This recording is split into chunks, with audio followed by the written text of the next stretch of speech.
അതെ, ഒരു കുഞ്ഞു കാര്യം പറയട്ടെ. നിങ്ങളിത് മുഴുവനായി കേൾക്കുമല്ലോ. നമ്മൾ നമ്മുടെ ജീവിതത്തിൽ എപ്പോഴും പക്വതയോട് കൂടി പെരുമാറാൻ ആഗ്രഹിക്കുന്നവരാണല്ലേ? ഒരാളോട് സംസാരിക്കുമ്പോൾ, ഒരാളോട് ഇടപഴകുമ്പോൾ, ഒരാളോട് പെരുമാറുമ്പോൾ, ഒരാളോട് നമ്മളെന്താ പറയുക, ആശയവിനിമയം നടത്തുമ്പോഴൊക്കെ അദ്ദേഹം നമ്മളെ അളക്കുന്നത് എങ്ങനെയാണ്? നമ്മളെ പക്വതയുടെ രൂപത്തിലായിരിക്കും നമ്മൾ അളക്കുന്നുണ്ടായിരിക്കുക അല്ലേ?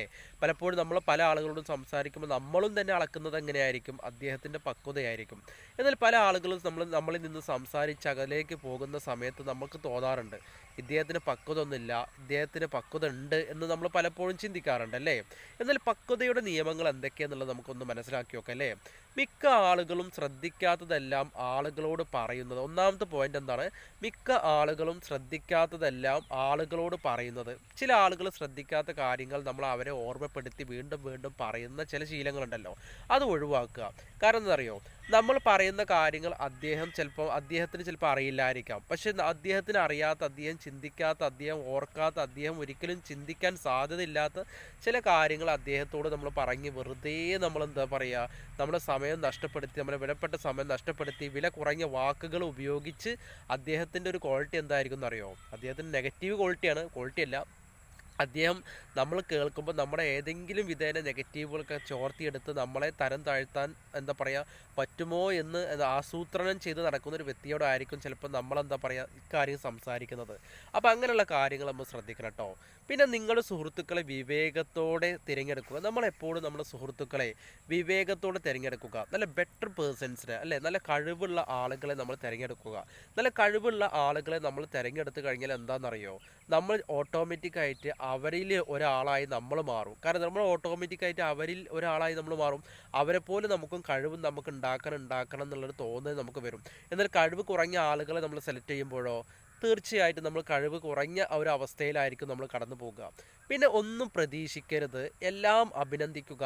ആന്തരിക സമാധാനം കണ്ടെത്താൻ നിങ്ങളുടെ ജീവിതത്തിലെ ചെറിയ കാര്യങ്ങൾക്ക് നന്ദിയുള്ളവരായിരിക്കുക. എപ്പോഴും നന്ദിയുള്ളവരായിരിക്കുക. ഫോർ എക്സാമ്പിൾ, നമുക്കൊരാൾ ഒരു ഉപകാരം ചെയ്തു, ഒരു ഉപകാരം ചെയ്തു കഴിഞ്ഞാൽ നമ്മൾ അദ്ദേഹത്തോട് നന്ദി കാണിക്കുക. എപ്പോഴും നന്ദി പ്രകടിപ്പിക്കുക. നമ്മൾ പലപ്പോഴും ഈ സ്കില്ലഡ്, ഈ പക്വതയുള്ള ആളുകൾ എന്താണെന്നറിയോ, ഇപ്പോൾ എന്തെങ്കിലും നമ്മൾ ഒരു ഉപകാരം ചെയ്ത് കഴിഞ്ഞാൽ താങ്ക് യു സോ മച്ച്, അതിന് വളരെയധികം നന്ദി എന്ന് പറയുക ആശയവിനിമയത്തിലൂടെ എന്താ പറയുക മറ്റുള്ള ആളുകളെ സന്തോഷിപ്പിക്കുന്ന ചില ആളുകളുണ്ടല്ലേ. അത് കേൾക്കുമ്പോൾ തന്നെ നമുക്ക് എന്തെന്നില്ലാത്തൊരു സന്തോഷമാണ്. അപ്പോൾ അതുകൊണ്ട് നമ്മൾ എപ്പോഴും നമ്മൾ എന്താ പറയുക നന്ദിയുള്ളവരായിരിക്കുക. മാക്സിമം മറ്റുള്ള ആളുകളെ സഹായിക്കാനുള്ള ഒരു സന്നദ്ധത, ഒരു മനസ്സ് ഒക്കെ കാണിക്കുക എന്നുള്ളതാണ്. അടുത്ത നിങ്ങളുടെ പരമാവധി ചെയ്യുക.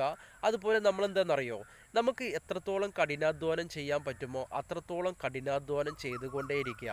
ഒരാളെ ബുദ്ധിമുട്ടിക്കാത്ത രീതിയിൽ നമ്മൾ സ്വയം കഠിനാധ്വാനം ചെയ്യുക. അതിൻ്റെ റിസൾട്ട് നമ്മൾ തന്നെ എന്താ പറയുക നേടിയെടുക്കുക. നമുക്ക് നേടിയെടുക്കുവാൻ വേണ്ടി മാക്സിമം പരിശ്രമിക്കുക എന്നുള്ളതാണ്.